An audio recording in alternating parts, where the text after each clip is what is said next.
So hello and welcome to another episode, the 7th episode of this series of Boyfriend to Death 2. Okay, so we are back and we will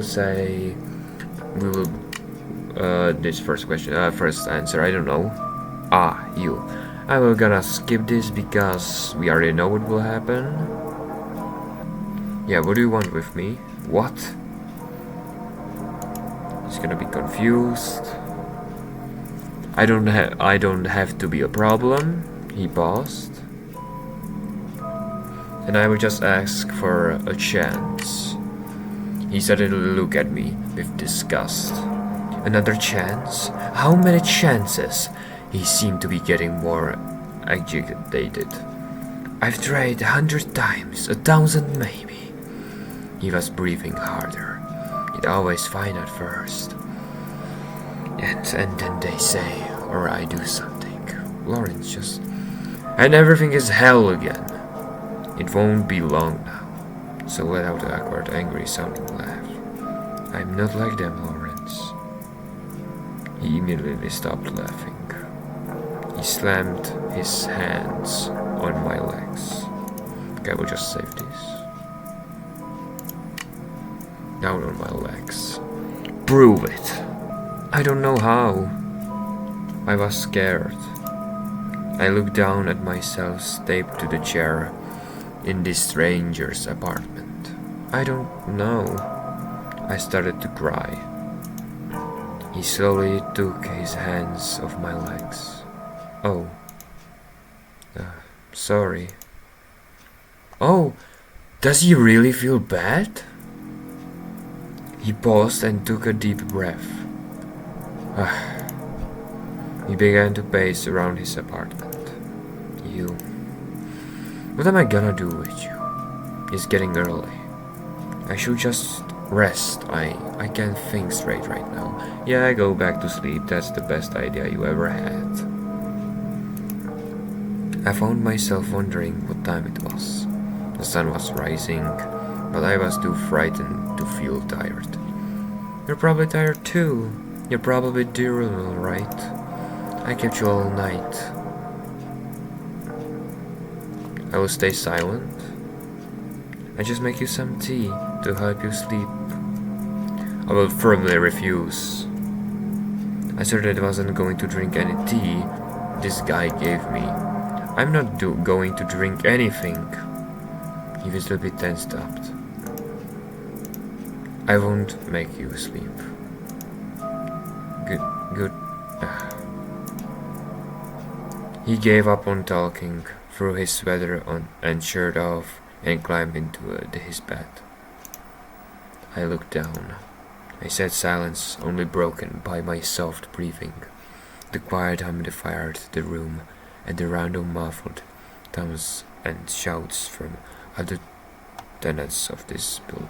I realized desperately that even my own cries for help would probably be ignored in a noisy place like this. I suppose my only options are to sleep or try and get out of this chair.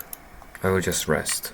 My exhaustion and the quiet surroundings were getting to me. I eventually let my head fall to my chest. Okay, we will just took a nice rest. I drop into the restless sleep. I slowly opened my eyes. You're awake. I jolted upright in the chair. How long was he watching me? I had some time to think about it. You. And I can't let you go. He leaned in closer. You understand, right? I understand. I didn't want to upset him. That's a relief. He sighed softly, still hovering over me slightly. I was thinking, you and I could do a project. A project? This is perfect. He reached out and touched my hair. He moved gently that didn't flinch away. I looked at him questioningly, and and he bent to grab a large metal bucket. What do you mean? He placed the bucket in front of me, legs with soft clank. I looked down into the empty bucket, dread tightening in my gut. My attention was caught by a glint of knife in his hand. I wanted to cry, out of fear, out of dread, choked me up as he moved the knife. There, the pain I was expecting never came. I looked down into one of my tapes. I looked back up at him. Are you letting me go? No. Yeah, this is again repeating some of the text. I need to get to your blood out. What? It won't hurt. I've got some medicine, drugs I guess, just some tea, and you won't feel a thing. I don't know, man. Should I drink it? I guess I will say okay. There's no point of refusing needlessly, I guess. He grabbed my water near his pants. Yeah, I can skip this. We already know what will happen. Oh, wait. Yeah, okay, and I will quickly save. And we know what will happen. Yep, he's going to cut me, but I will pull away. I jerked my wrist away from him. Stop! Don't! He tightened his grip painfully and spoke in a quiet tone, dripping with threat. Don't fight me, Taixi. Your path. I'm guiding it now. Do you understand? I looked back at him, unable to find my words. I was shocked at his sudden change in demeanor. He lowered the knife back to my skin. Well, I will back, please. My voice was shaking. Lawrence, I don't want to die. My head dropped as I tried to hold back tears. I don't want this. He grasped my arm tightly. What you want doesn't matter to me. I froze. He pressed the knife through my skin. I could only feel the same tightening sensation and the light pressure of the knife. It sank deeper into my wrist, and I knew it shouldn't hurt. But I just watched, transfied. I was breathing slowly, and bled along my largest vein. It watched my blood well up, flowing around my wrist, and drip quietly into the bucket pillow. We both watched dark liquid seep out of me. He seemed to be relaxed by it. I felt somewhat detached. It was surreal.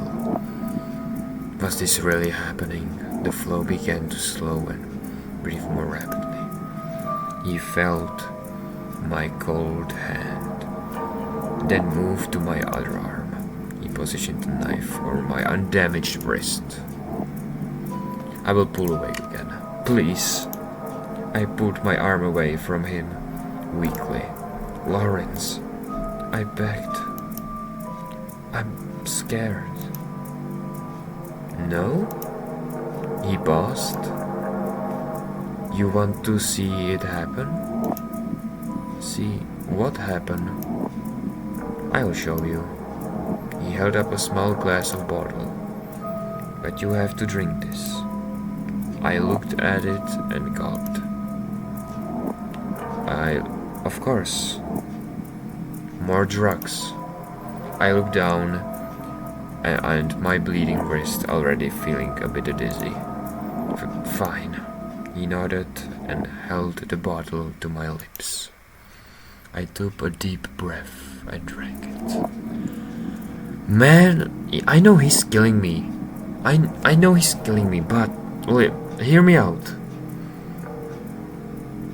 I kind of like this. Am I weird or am I weird for liking this? I don't know. I took a deep breath and drank it. I'm really enjoying this game. How do you feel? I tried to answer, but but I just made a strange gasp. I was losing control of my mouth. My head began to fall forward. I didn't like the way everything was moving around me. Loris apparently sensed my distress because he leaned forward to hold me and keep me still. It's okay. I can understand you anyway. I heard a soft ripping sound as he cut the tape from my arms. He leaned lower to free my legs, and I realized that I couldn't move any part of my body at all. There we go. Something nagging at the back of my mind was telling me that I should be afraid. Instead, I felt comfort and warm as he wrapped his arms around my body to lift me up. Everything was moving again, just for a moment, I say. Something solid paced against my back. See? I just began to register that it was the roof touching me when he knelt over me. No more moving after this. Don't worry. Man, he just dragged me so I cannot move. I felt a rush of relief. He was spreading my arms to the side. You're really pretty. It was kind of hard to keep track of his movements. You're like the last day of summer. I could feel him touching my arms. All of my other senses were blurry, but his touch was clear. People aren't just red inside. His voice was even and gentle. There's purples, oranges, yellows, just like leaves.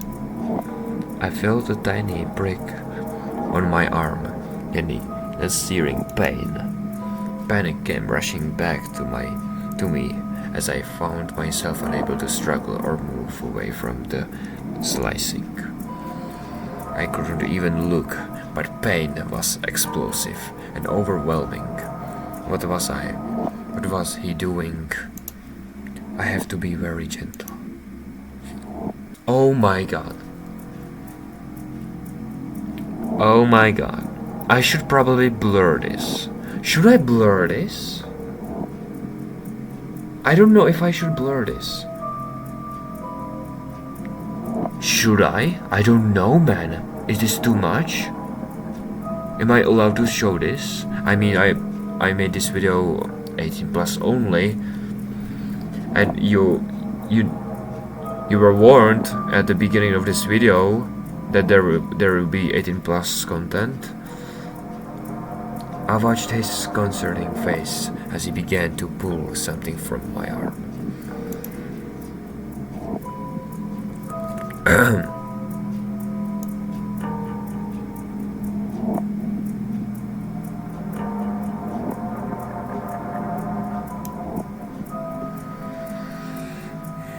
The way he held it, my fevered mind imagined it was some kind of snake or a string. They leaned all over and around, and always to your heart. His hands were stained with my blood. He was so calm. It was my vein, wasn't it? Why? Soft red roots. I felt the same pain sear through my other arm. I want to shine light through them. But what? It was getting harder to understand him. I'm going to make that moment, just one moment in time. You'll be so delicate. The room was spinning. Your roots and leaves just starting to decay. His words were blurring together, and I thought I could hear wind through the trees. Just like that, last day of summer. You died. You became art. Oh my god. This was probably the most disgusting ending I've seen so far. I'm starting to like this game. There's probably something wrong with me, but I like this game. So, yeah, before I forget, I can also do this thing, where if I go this, click this, just relax. Wait here a sec. I want to show you something that I got off camera with my friend.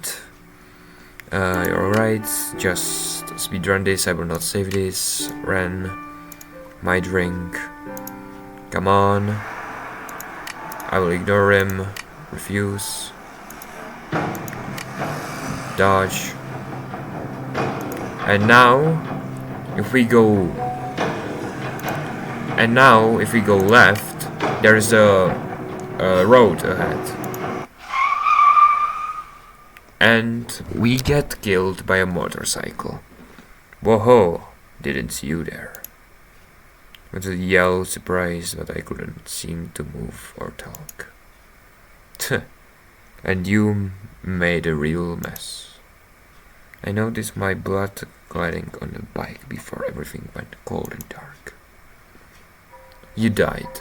You didn't look both ways. For this episode, and see you again in the next episode.